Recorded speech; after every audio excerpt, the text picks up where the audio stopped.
All right, that's my alarm telling me it's about to start. Okay. This here. Okay, I think we are up now. Hey, everybody. Hi. Let's talk about it with Santita Jackson and friends. It's been a while since we've been together, but I'm so glad that we're back together on this Monday night. So everybody like and share. We've had quite the day with social media. You have these revelations about Facebook and then they go down as do other applications belonging to them. But we're so glad to be here today. We've got a lot to talk about. So much is happening. We've got a new Supreme Court that is in session. We'll be talking about that throughout the week on the Santita Jackson Show. What will they do with voting rights, with reproductive rights, and on and on and on? It seems like every day you can have whiplash because, oh boy.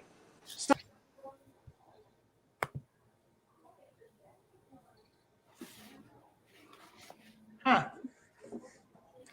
I'm not sure what just happened. I don't hear Santita. Do you all hear Santita or see Santita? Yeah, they might have took us out the room. Okay. Okay, you're back. Okay, can you hear me now? Yes. Yes, we can hear you now. All right.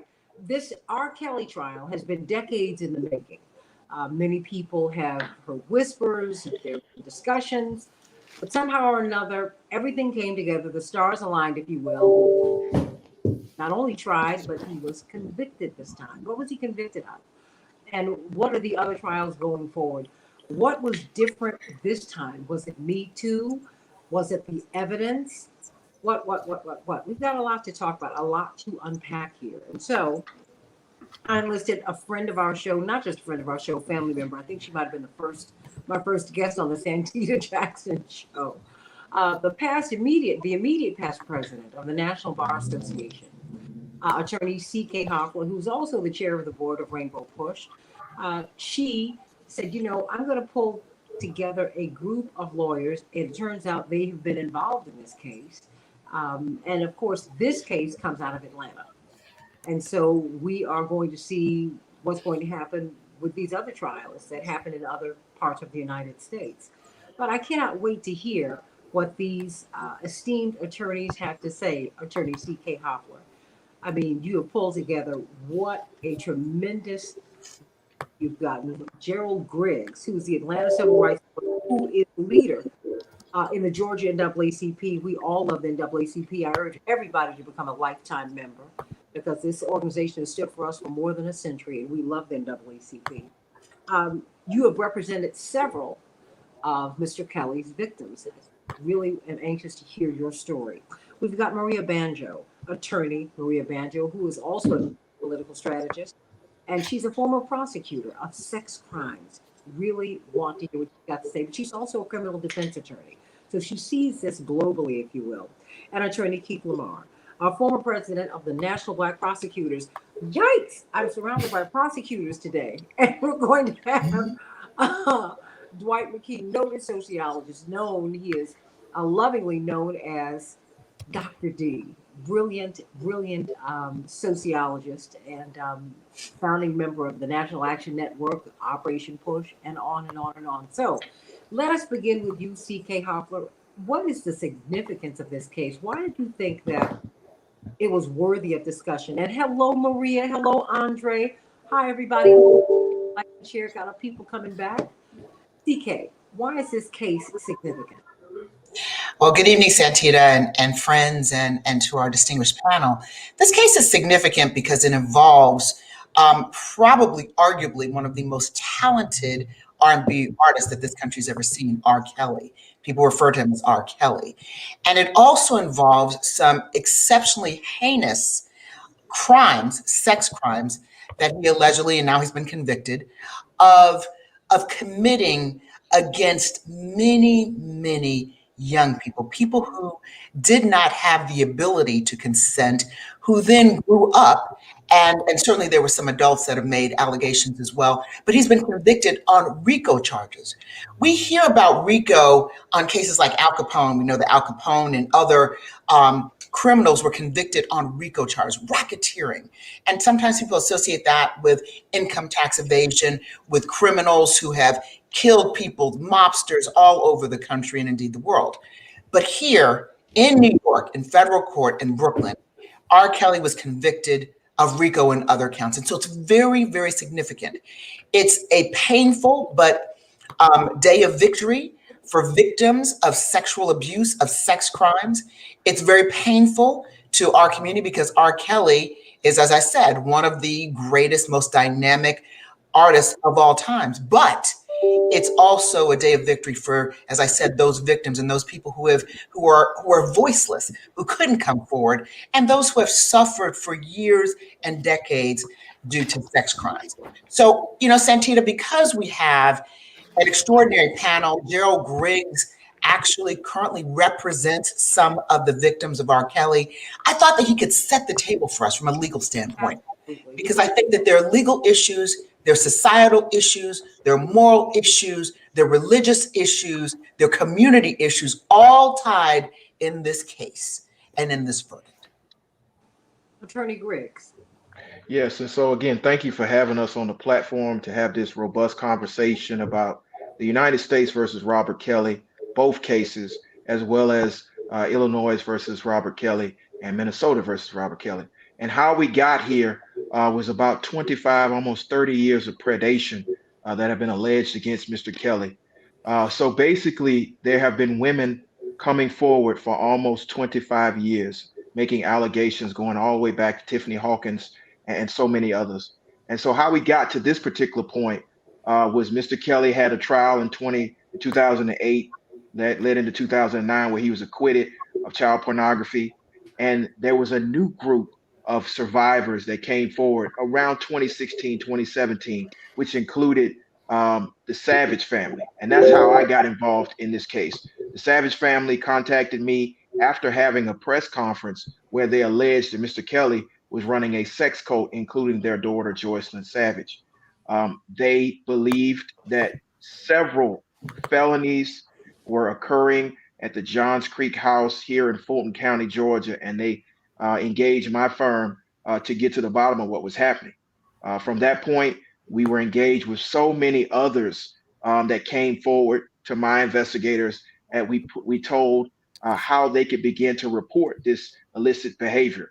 Many of the accusers that you saw in the documentary and that you saw testify were told how they could get in touch with law enforcement to delineate all of the crimes. And so there was that press conference. Then there were numerous safety checks and wellness checks at that location, other locations, which led to that contact with law enforcement, which led to the investigation that took place. And so the first case that came to light was the state of Illinois, because there were several tapes that were turned over by a previous attorney by the name of Michael Avenatti, who represented some of the handlers of R. Kelly, as well as some of the alleged victims. They turned that over to the state's attorney, Kim Fox. She launched a robust investigation and ultimately charged Mr. Kelly in the state of Illinois for those offenses that were detailed by the survivors. Then there was another indictment in the Northern District of Illinois by the U.S. attorney there that outlined a pattern and practice of predation for over 25 years, including the previous case. So he was charged with obstruction of justice. He was charged with aggravated sexual assault. He was charged with child pornography. And then it moved into the Eastern District of New York, where he was charged with the RICO and violation of the Mann Act pursuant to the child sex trafficking that was occurring. And then the last case is the state of Minnesota, where he's charged with prostitution and child pornography. So those are the cases.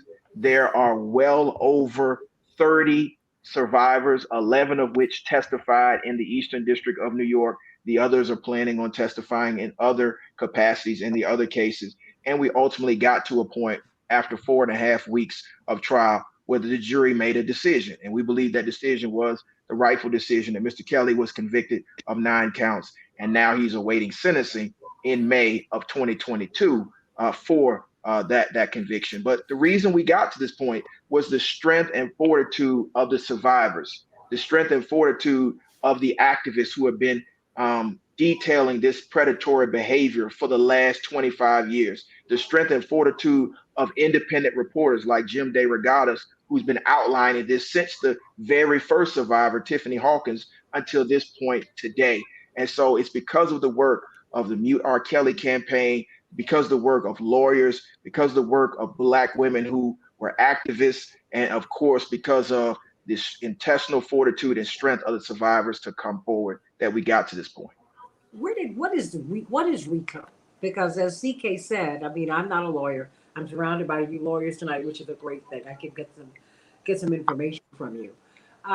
When I hear RICO, I think conspiracy. I think, and if it's a conspiracy, it wasn't just Robert Kelly. Could you explain RICO and what all of that means? How he came to be charged under that? I've never quite heard of anything like this before. Exactly. And so in the Eastern District of New York, there are several allegations that he trafficked young women for the purpose of sex or an illicit purpose. In order to prove that racketeering, they had to prove the RICO conspiracy. And that's what RICO is. It's a conspiracy to do an illegal enterprise.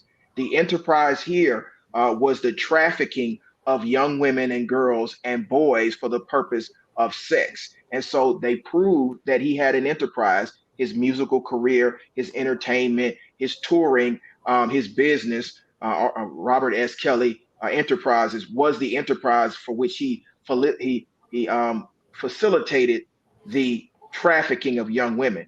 And so when you flew young women and boys across state lines for an illicit purpose, that's the violation of the Mann Act.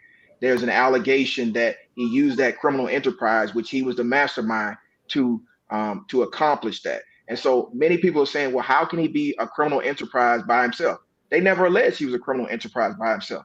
They had co-defendants in many of the cases, including that case, and they also have unindicted co-conspirators who may very well end up being indicted co-conspirators. It just so happened that Robert's case went first, and that's typically how prosecutors do it. They prosecute the big fish after flipping little fish. And so that's why people are having a difficult time wrapping their mind around it. But this is a continual prosecution. This was just the first person to be convicted in the RICO conspiracy. Well, I think that also people have a hard time wrapping their minds around this coming out of Chicago, because there have been whispers about this for many years. Not been a good thing, and that's what you hear about the music industry and show business just overall, unfortunately. And in many instances, you find out these heinous acts are true. But also, it seems to me, Attorney Banjo, that so many people were in it. There were so many adults, elders, who should have, and I see, Attorney Griggs, you said that we got the big fish now, so now we're going to get the little ones. But there are so many people who it felt, Attorney Banjo, that so many people were complicit. You tell me, you prosecuted sex crimes. What were we looking at? It's not uncommon for this to occur. What we're seeing is the result of victim blaming. Whether folks are speaking up, and not having that support system. So one, we have victim blaming, and I think two, we also have systems that don't have protocols in place that will be able to identify and rectify any type of sexual harassment. If there aren't reporting procedures that are clearly delineated, if the environment is not one that someone can feel safe to report, it's going to go unreported. And that's what we have here. Not only that, when a few of them did come out, their sexual history was put on display. They were spoken very negatively to. And I think that is something that victims across the United States, across the world, fear when they say, they want to speak up. And so I think now we're getting to a place where the shame is no longer on the victim. It is on the perpetrator, who should be feeling the shame of what they have done. Well, why was this case different in your estimation? As you've prosecuted sex crimes before, Attorney Banjo, what was different here in this particular case? Is it Me Too? Is it the culture? Has the culture shifted? Was there more evidence? I would say the Me Too movement has dramatically impacted, at least for me, jury selection and trial work in the realm of domestic violence and sexual assault. Because but prior to the Me Too movement, I would have to go to great lengths to be able to explain the cycle of violence, explain delayed disclosures, explain why certain victims don't come forward or are continuing to cover up for their abusers. Now we already have the stage set. People understand the dynamics. It's not black and white, it's a lot of gray. So I think now is most certainly a lot easier to explain to juries. And I think, frankly, no prosecutor wants to go forward with a case that they think they're going to lose. And when juries are better educated on the cycle of violence, domestic violence, sexual assault, and what that really looks like, we're going to be able to get greater accountability. Attorney Lamar, what do you see with this case? Well, no, I definitely want to piggyback off that. I think that's very important for us to understand that we live in a different day than we did in the 1960s and 1970s. I know people always talk about, well, why are they going after him? I'm like, well, why not? Right? Why would you not go after somebody that's doing something illegal, that's taking advantage of young children all over the globe, not just America, but literally all over the globe? Why would you not want to have us go after that person? I know that we heard some things on your radio show where some people would ask, well, they never came through and got Elvis. Well, guess what? Does that mean let R. Kelly go because we didn't get Elvis? That's not wise, is it, y'all? Well, come on now. So whenever you see somebody doing a crime, as a prosecutor, you have to go forward. And I actually appreciate Mr. Griggs is a defense attorney. I want y'all to understand that. This man's a defense attorney. It's not like he's a whole life of prosecution. This is a defense attorney. And he saw something that was wrong. He saw there were victims in this case. And I think everybody in America, unless you want to put the blinders on, that R. Kelly was doing some wrong things. I brought it up before. You got the Boondocks episode, the Chappelle Show, the South Park, any other entertainment you want to watch. Everybody knew what Mr. Kelly was up to, and I think that honestly, we can't be complicit in that. We gotta put a stop to it. And I told CK before, I loved R. Kelly growing up when I was in high school, listening to the music. Everybody liked the music, but it's bigger than the music, guys. We gotta talk about our community. Okay, we gotta talk about our people, our children, our women, our men, our young boys.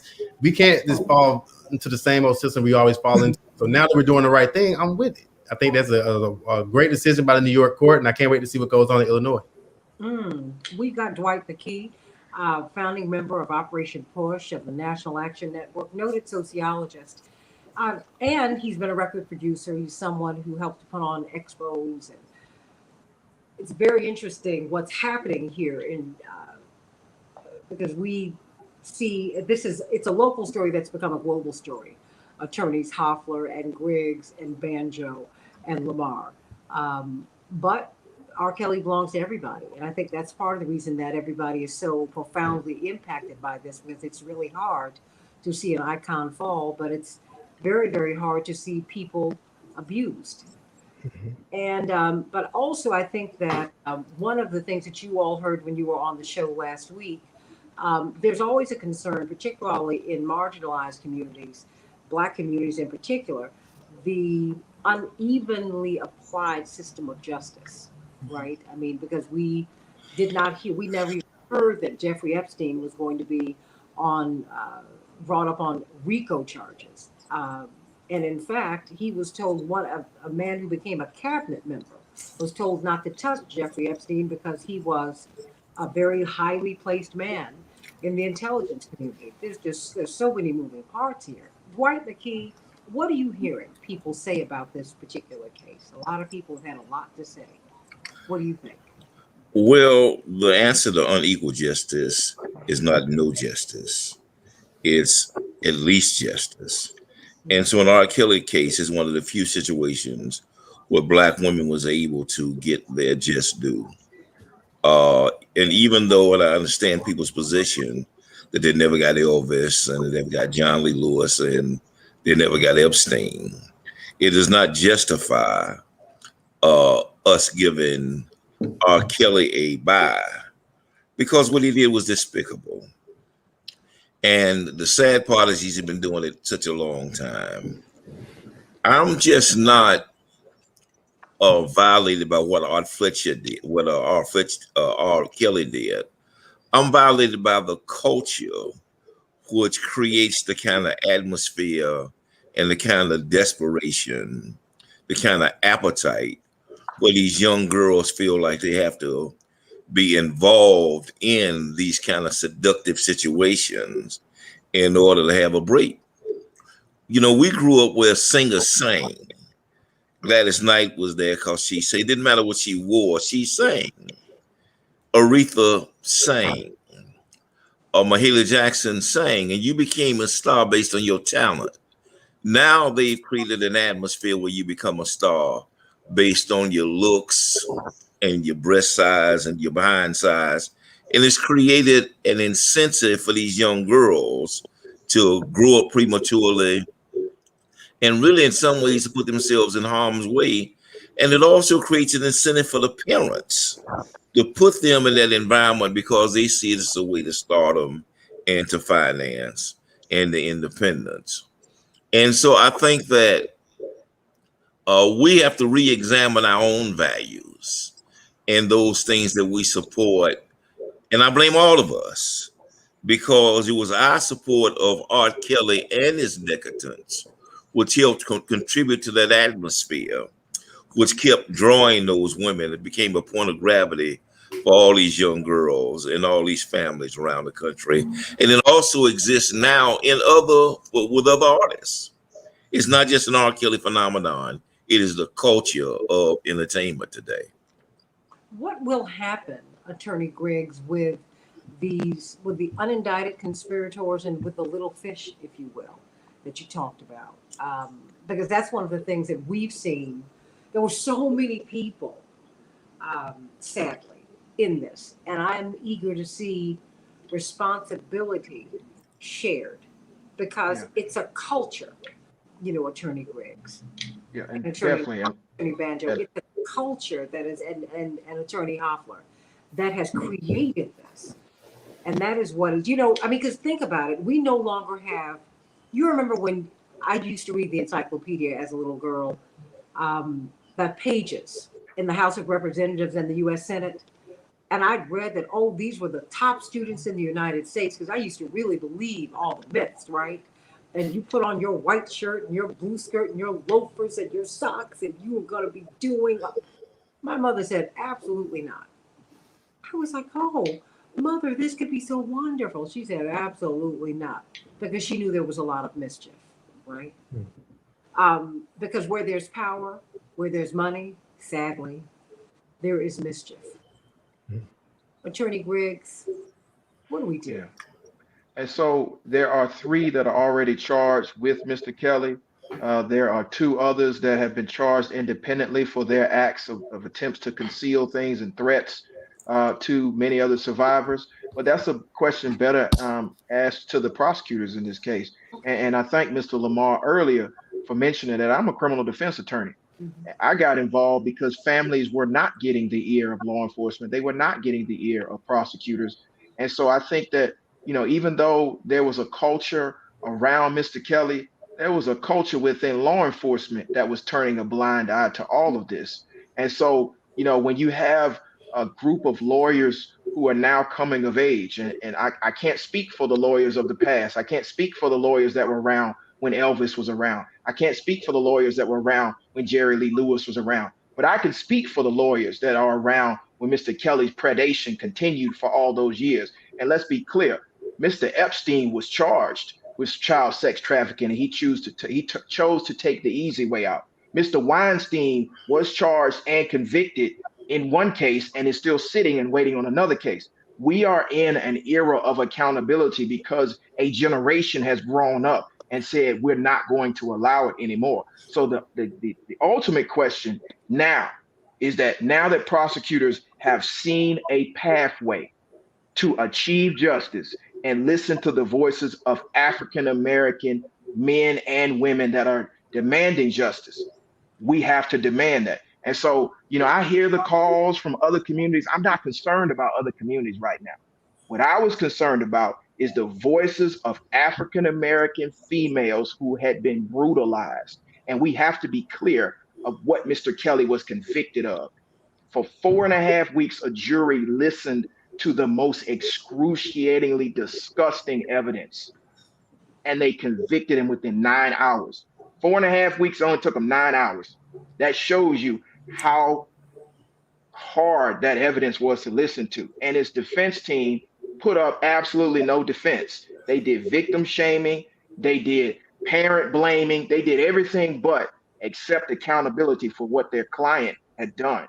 And they didn't even put up a cognizable defense. And so what I'm saying at this point is it's about professionals in our community holding a different standard. You know, every day in courthouses across the country, people are held accountable, white and black. Now, yes, there is an imbalance in the criminal justice system, and that's why it's incumbent upon defense attorneys and prosecutors to fix that problem, as well as judges. But what we have to realize in this particular case, there was no railroading. There was no injustice done here. I would submit to people to go and read the transcript, listen to all the DNA evidence, listen to 11 victims, 46 witnesses, all of the videotape, all of the audio tape, and all of the painful, relived, shared experience that these victims, all 11 of them, men and women, had to retell on the stand. And you will understand why a criminal defense attorney decided to cross over the bar, to cross the aisle, and decided to prosecute somebody, because this is unacceptable. So I hear the calls, I hear them all day long. What about this person? What about that person? They're the next in line, and we still have 3 more trials. Attorney Banjo, what do you say? You know, I think at the end of the day, you know, what Attorney Griggs stated was absolutely true. The fact that, you know, anyone who knows him knows he's a fierce advocate, and for him to go across the bar to ensure justice for these victims speaks to the level of how Black women are not seen. I think we know whenever Black women or men or children are missing, we don't get as much exposure. And the same thing for Black women. You know, at the end of the day, there's a certain level of dehumanization of women here in America, and more so specifically with Black women. So when you have the dehumanization of Black women, people are going to look at them as objects, people being the community, people being parents, and folks like R. Kelly. You know, a common denominator that you will see, whether you're talking about child abuse in the Catholic Church, in the Congress, or in the music industry, is the power dynamics, right? That is always present. And in addition, there's a certain level of access to or isolation. You know, these predators are very gifted at what they do. And isolating victims and brainwashing them is the way that they do it. Okay. It's all good. But no, I needed to hear the last of what you said, Attorney Banjo. Oh, no, sorry. I was just saying that, you know, predators are very good at what they do. They isolate their victims. They use their power. And honestly, if you look back at a lot of these abusers, they're actually very manipulative. They are very sophisticated, intellectually speaking, and they know what to say and to whom and when to do it. And so I think people are underestimating the level of planning and deliberateness when it comes to who abusers choose. Well, you know, I'm wondering if, you know, I have to say, Attorney Banjo and to the panel, I'm wondering how disconnected we are from sexual abuse. I think it's far more widespread than many of us really, really care to concede. And if you look in the Black community, you can look at the panel and see the range. We're products of abuse. We're evidence of that. And I'm even surprised as I speak to my elders and find out what they have endured. Not through slavery, because we're not that close to slavery anymore. We're a little bit removed from it. Not much, but a little. But what they have endured. Indeed, Rosa Parks was famous in Alabama. She was the state secretary for the NAACP when it was illegal to be a member. And she was famous because when she looked in the mirror and saw all of the evidence of abuse, she said, I do not want white men to get away with this, because white men routinely raped Black women and were never prosecuted. And so she was famous throughout the state for investigating these cases. And the most famous case today is the case of Reese Taylor, a young Black woman who was a fairly new bride, new mother, who was gang raped on her way home from church one night. So I think this happens a lot. And then when you have these in our homes, when you have a lot of people, your play cousin, all these mixed bags that we have in our communities because of the way that we have to live, I think that there's a lot of sexual abuse that really goes unsaid, goes unspoken. And so I don't know if we're as, and even if we dig into Robert Kelly's background, you hear just heinous things. It's a cycle that just stop. What is the path forward? And I would like to ask the path forward legally, because we have other cases before us, but culturally, socially. Let me bring you back in, C.K. Hoffler, because I think that we have to find a way. I'm always looking for some kind of redemptive moment, something that can kind of get us out of this, because this is such a painful thing to see. Santita, I think the path forward is to continue to fight. I mean, we have to give voice to the voiceless. As a Black woman, when I see these cases, and I don't prosecute criminal cases, as that's not what I do for a living.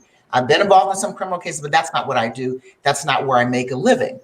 But I do civil litigation. And when I tell you, whether it's a medical negligence case, whether it's a classic civil rights case, whether it's a personal injury case, the voices of Black women's pain, those voices go ignored. Ignored.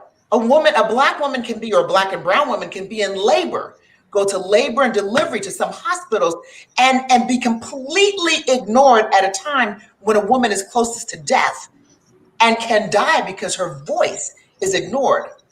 I prosecute cases like that on the civil side. I see that all of the time. And there's so many women who don't come forward, whether it's sexual abuse or other forms of abuse. They don't come forward because they feel that they're going to be dragged through the ringer and they're going to be put up on a pedestal and their lives dissected. So the path going forward is to continue the fight, to let women know, and victims and men.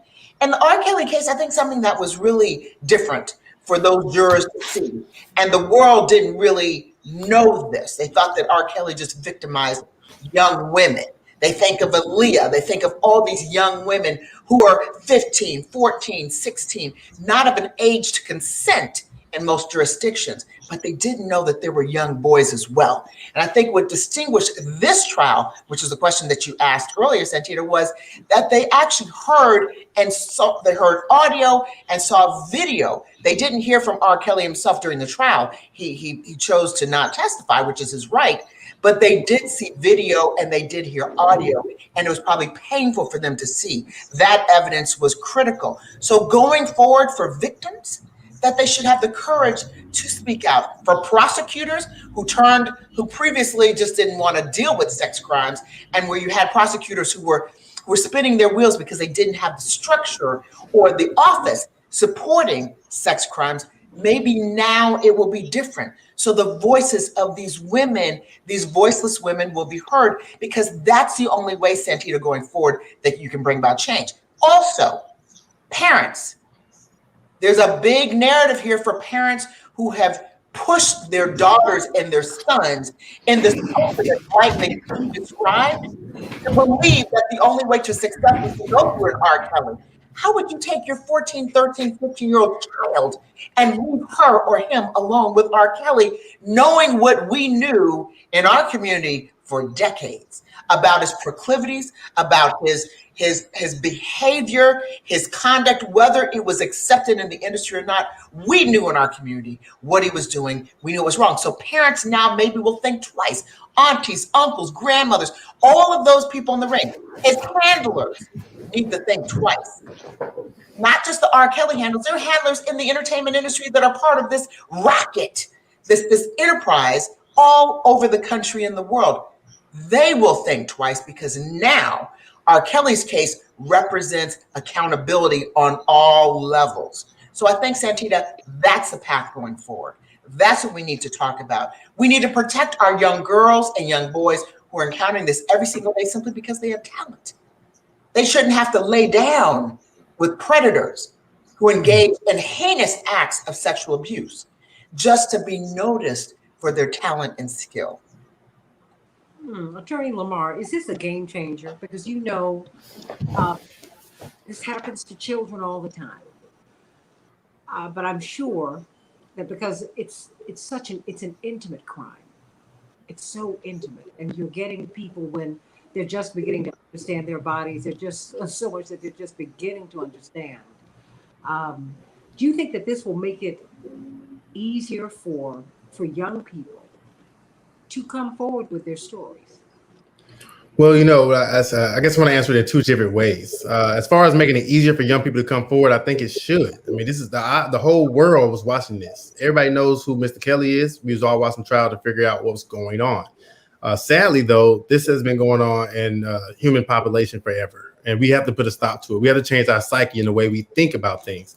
We have a person of power. They should not even hint to think of taking advantage of somebody in order to get a role, in order for them to get a position, or in order for them to be in the movie. That's something that we have to change our whole psyche about. That's why the Me Too movement was good on that, because now it's bringing it to the forefront. For that one person that decided that they wanted to take advantage and use their position, maybe they hesitated. Maybe they decided, hey, you know what? I'm not going to do that, because if I do that, this is going to happen to me. I don't want to be the next R. Kelly. I don't want to be the next this. And that's why it's so important that we prosecute the people now when we find out what's going on. I hope that people feel, victims that is, I hope that they feel comfortable enough to come out immediately, because that timing is everything for a prosecutor. I'm not a prosecutor anymore, but I know that when I did do cases, you want to get that evidence fresh when it's there. You want to see what's going on with the case. And when I look at this overall, I think that hopefully families should understand that they don't have to give up their soul in order to be a star. Okay, if you are a star, you're a star. And nobody to take advantage of you for trying to be a star. Okay, if you want to go out and audition, if you want to go on America's Top Idol, you don't have to have sex with somebody to do that. I think that people have to learn that about ourselves. Let's not go to a point where we feel that we have to do this to get there. No, just do your job. Just do your best. And hopefully that best will get you to be a star in life. But taking advantage of somebody because you're a star, that has to be a no-go. It has to be across the board. I know we talked about other entertainers that's in the game right now. I hope that they're watching. I hope that they understand that, hey, just because you might be at a show, you have a whole row of women or men cheering after you, it does not mean take advantage of them. You can't do that. And we have to change the way we go about it as a society to know that that's not right no matter who you are. I don't care if you're the president or the janitor. Don't do this. Well, Marquiette Criswell wanted to know, I hope I'm pronouncing your name correctly, Marquiette.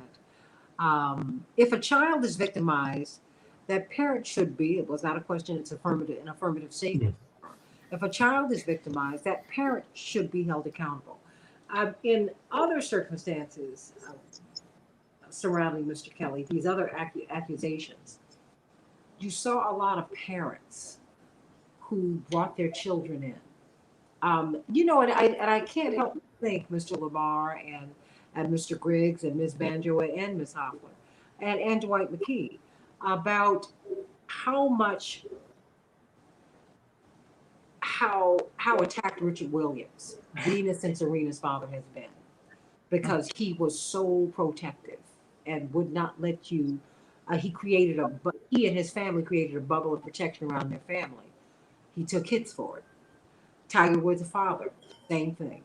I mean, you look at these parents who are protective, who keep predators, if you will, not just sexual predators, but money predators away from their children, and they take these hits. Are there any lessons that we can learn from this? Anyone can take this. Dwight, would you like to? Because you've seen a lot of these stars coming up through the years, and you've seen parents who were protective, and you also saw parents who maybe gave their children too much space. Well, two things. One is there was a time when these artists were protected by the greater society. At the advent of rock and roll, if in the Alan Freed days, if you got on the stage and shook your booty the wrong way, you would get arrested and the show would be closed down. There were standards that you had to operate within the context of. And when they thought that rock and roll was corrupting these young white girls, they made sure that the standards were examined, put on under microscope, and if you violated those standards, they literally would have the police in the hallways of the theaters, and they would come in and close you down. So you knew what to do and what not to do. Now society has become itself so corrupted that they give people, mostly us, the license to use our bodies as a hook. And so much of this is society's failing because we have no standards that we operate from. Secondly, I think that if we get more prosecutors and judges like CK who are women, who are more sensitive to the victims rather than the victimizers, I think you will also see some of this change. Right now, there's a tendency for these white men in charge to have some sympathy for the victimizers, and so they don't play the role they need to play in terms of sensitivity to what they're hearing and what they're seeing. And so I think that women would be best served to be involved in those processes because they understand the nuances of what they're listening to and what they're looking at. Mr. Griggs, move. What compelled you to cross the aisle, if you will? I think, when I think back to the first day that I met the Savages and then I met some of the survivors, it was just a pain that I heard in their voices, and then I could see the pain. And then once I started investigating and I saw all the balls that would drop, it became incumbent upon me to cross over. Because, I've been involved in a lot of trials and, a lot of trials that were difficult with difficult evidence and difficult theories. And my thought process was, I've seen prosecutors prosecute difficult cases. And, I kept hearing time after time, oh, well, he got off on the 2008 case. So, he gets a pass for all this other stuff. And I just decided, like, it was just too much. It was too much that I heard, too much that I saw. And so it was just time to bring an end to this predation. And so I think ultimately it was just listening to the voices of the victims. And, having been in court for a long time, hearing a lot of victims, at some point, when somebody's telling the truth and when they're lying. And when I was unable to cross-examine those victims, I knew that this was going to be a real problem for Mr. Robert Sylvester Kelly. And then I was confirmed in my belief when he sat down at the Gayle King interview and he tried to pull the biggest show to the American people and the world, knowing good and well that there were countless victims.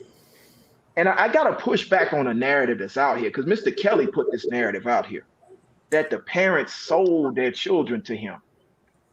Where are the receipts to any of that? Where's the proof of any of that?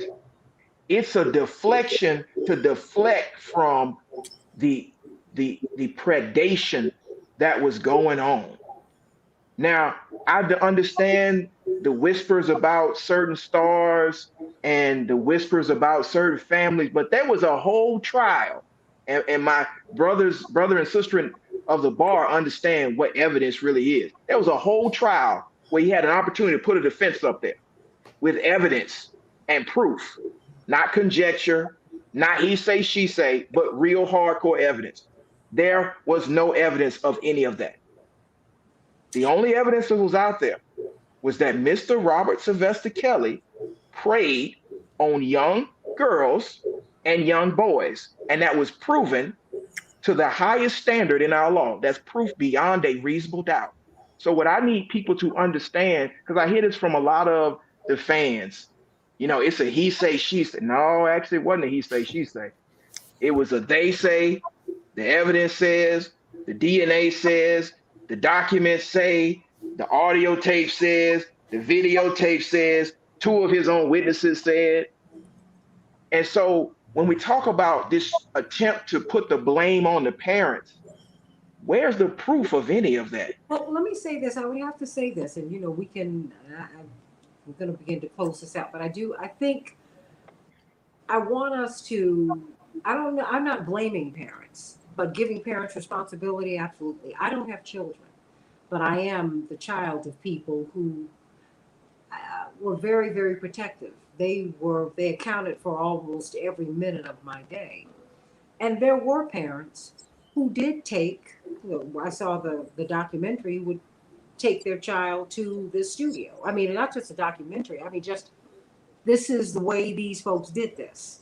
Not in every case, but I think that we have got to look at a culture where people feel so desperate that they are willing to pay any price to get up out of the ghetto, for their child to make it, for them to make it, and on and on and on. I think that there are a lot of things that happened here.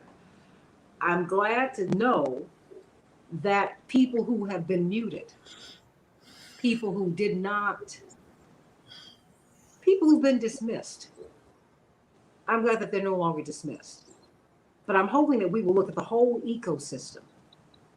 Because I'm not into blaming people. No, I like to fix problems, not blame. But I think we've got to look at who did what all the way around so that this can stop.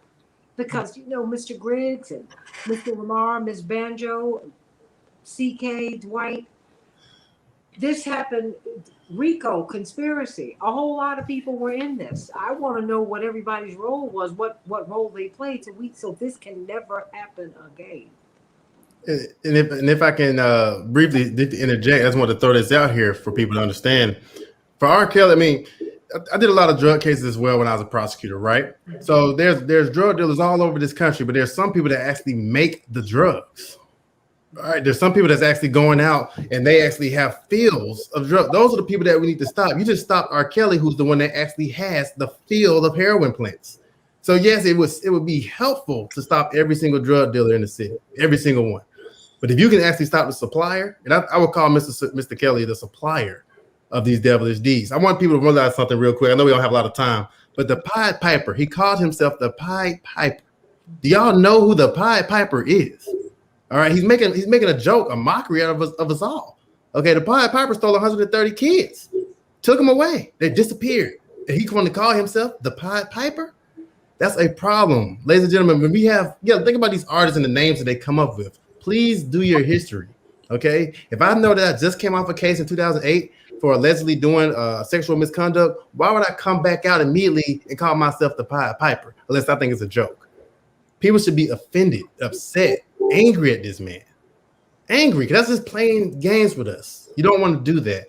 So as I go back to my initial thing that I talked about, yes, there's parents that you're like, oh, don't do that. But at the end of the day, R. Kelly shouldn't exist for a parent to be that desperate, right? The drugs shouldn't exist for that junkie to get that high.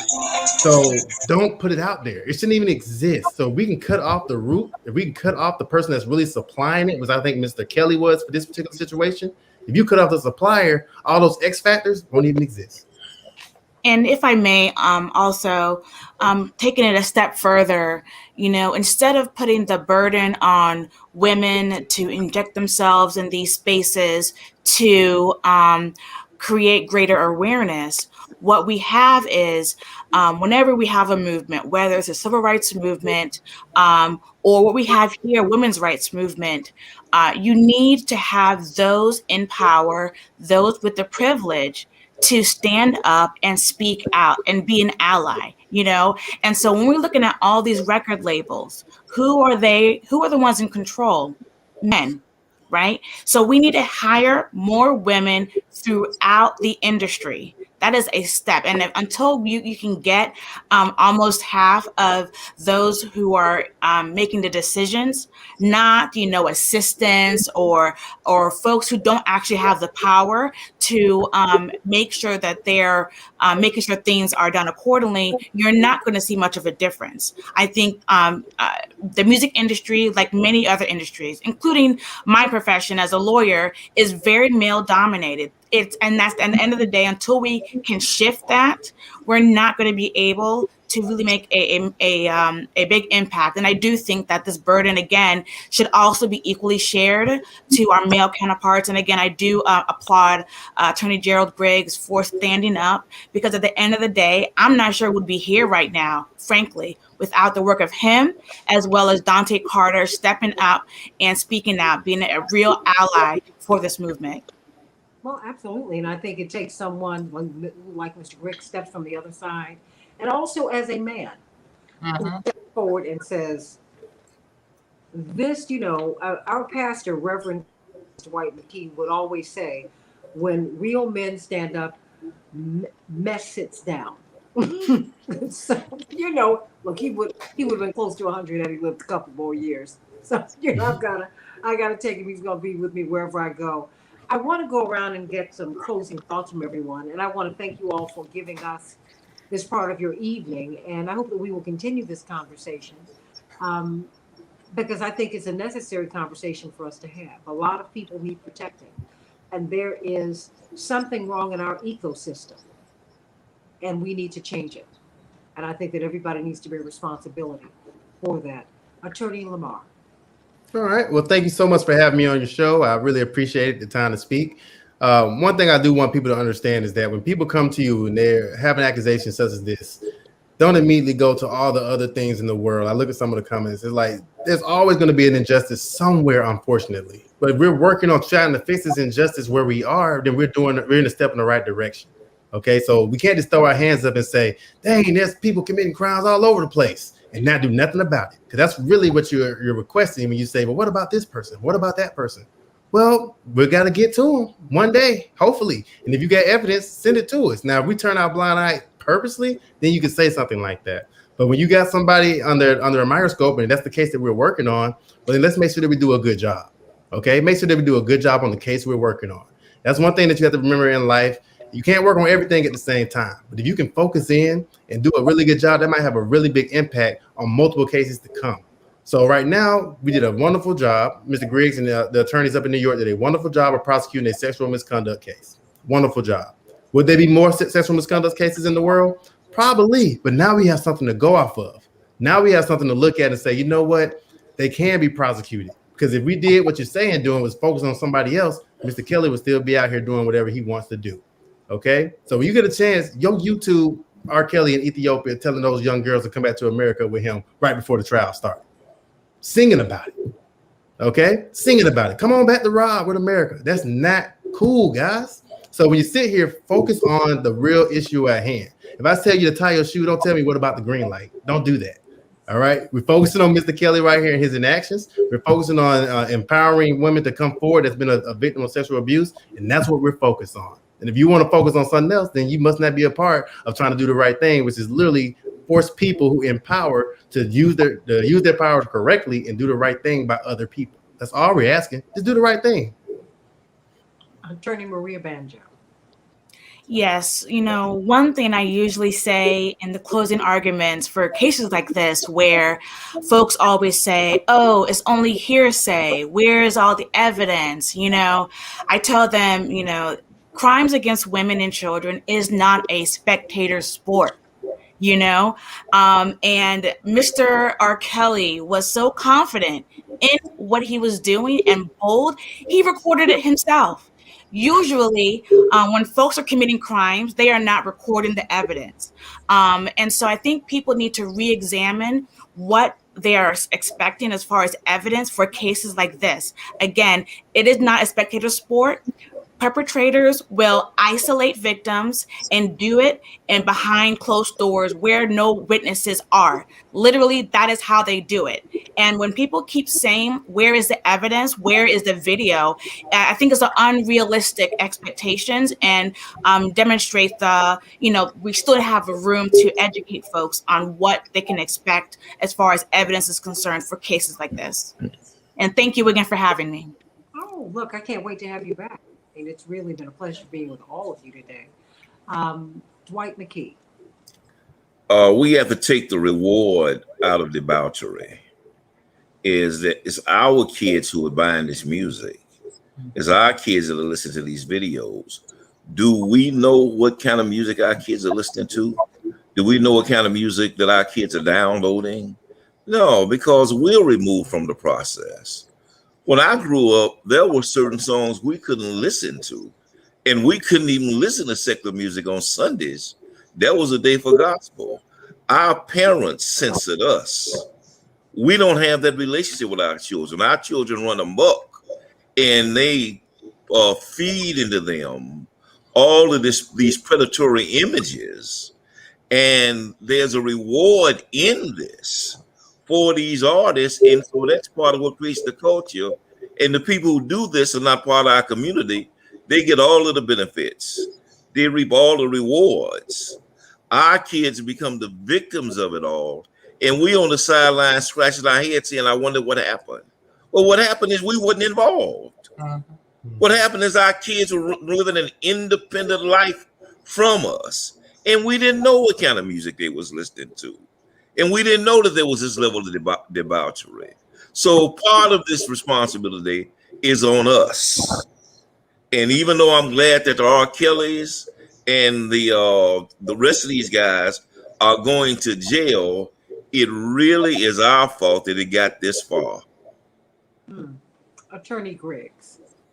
Yes, and again, thank you for having me on the show. What I would just leave people with is this. There's always the right time to get it right. And even if we didn't get it right in all of those other cases, this case is now a precedential case that we can hold up and say it can be done. We can stop the predation in our community. That's the reason why many lawyers stood up. That's why many survivors stood up. That's why many family members stood up, and they said enough. And so all we're trying to get across is this. The voices of Black women were heard. The jury heard them loud and clear. And Mr. Kelly will hear them loud and clear in May of 2022. So what I want to leave people with is this. We can argue all day long about the problems inherent in the criminal justice system. But this case is not the case to hold up. There are real victims of the criminal justice system every single day that don't get the pacification and the protection that Mr. Kelly got for 25 years. And so we need to shift this narrative and start talking about the pain and the process that these victims have to go through to heal. That's who we should be focused on. So I'm focused on the survivors. I'm focused on lifting their voices up. I pray that you do the same and stop victim blaming. Attorney C.K. Hoffler. Well, Santita, two things. One, we've got to cut off the head of the snake. That's what this is. You cut off the head of the snake. Because if you cut the snake someplace else, the snake will continue to live. So that's what this case was. There is an ecosystem. We know about that. We know there's a need for criminal justice reform, policing reform. We know the disproportionate impact on Black and brown communities. But in this case, there was the head of the snake that was cut off. And that's an important first step. Now, I will say that I look at this panel with a great deal of pride, Santita and Dwight McKee, because my generation of lawyers, and even though I claim I'm in their generation, the truth is, my generation, 35 years of lawyers, paved the way and continue to fight the fight so that these young, brilliant Gerald Griggs, Keith Lamar, Maria Banjo, are empowered to go forward and not look back unapologetically when they see the case. And so for that, I'm very grateful that they're here joining us tonight. And Dwight, you know, I stand on your shoulders. Santita, we stand on his shoulders. Yes. And these young, extraordinary lawyers, Black lawyers are fighting the fight every single day. They are in the trenches and see the injustice on all sides. People don't understand what it is to be a defense lawyer. That means that Gerald Griggs represents in the criminal justice system those who are victims. 9 times out of 10, they're us. He went on the other side.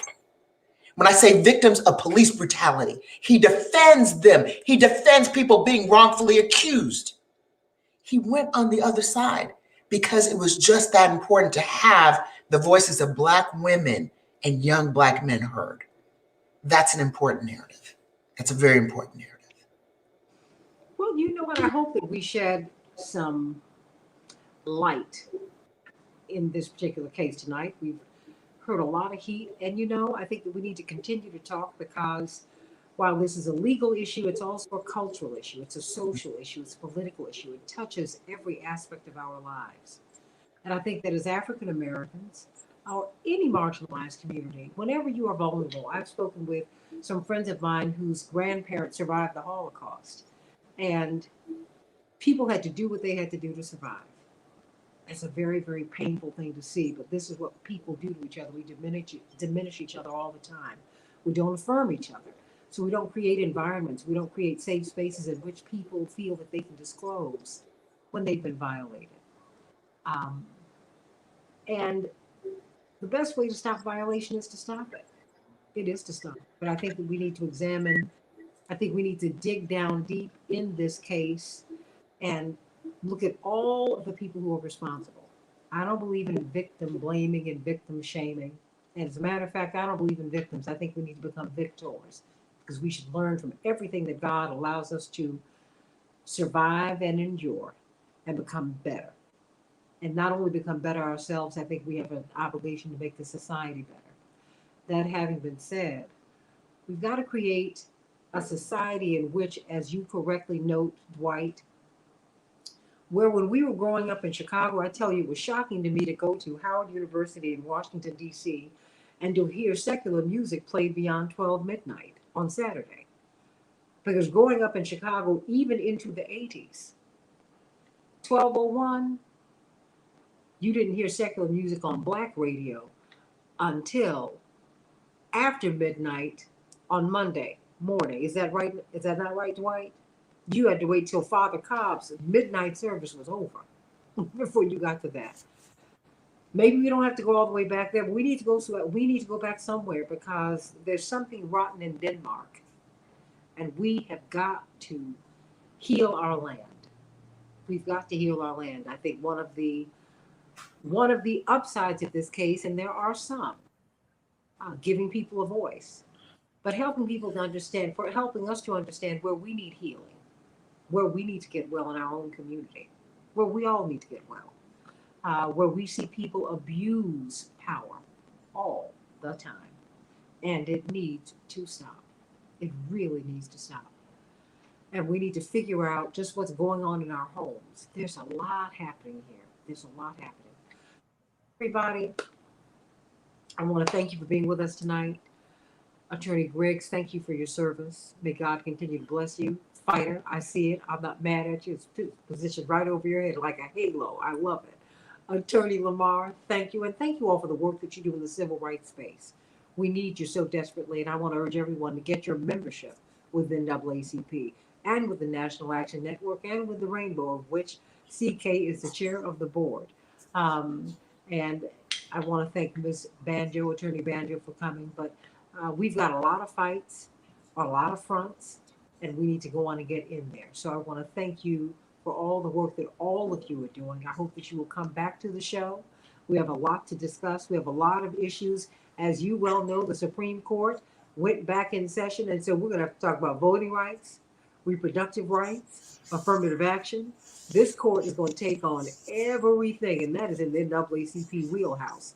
And I expect to see you, Mr. Griggs, you, Mr. Lamar, and of course CK and Ms. Banjo on the show to talk about that.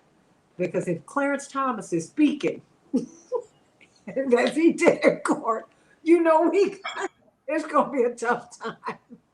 God bless you all. Thank you. I hope to see you tomorrow morning on the Santita Jackson Show. Everybody, like and share, like and share, like and share. And tomorrow morning, we're going to have a special guest. CK, we're going to have Attorney Terry Kennedy from the Robert Kennedy Foundation to give us an update on what's happening in Haiti.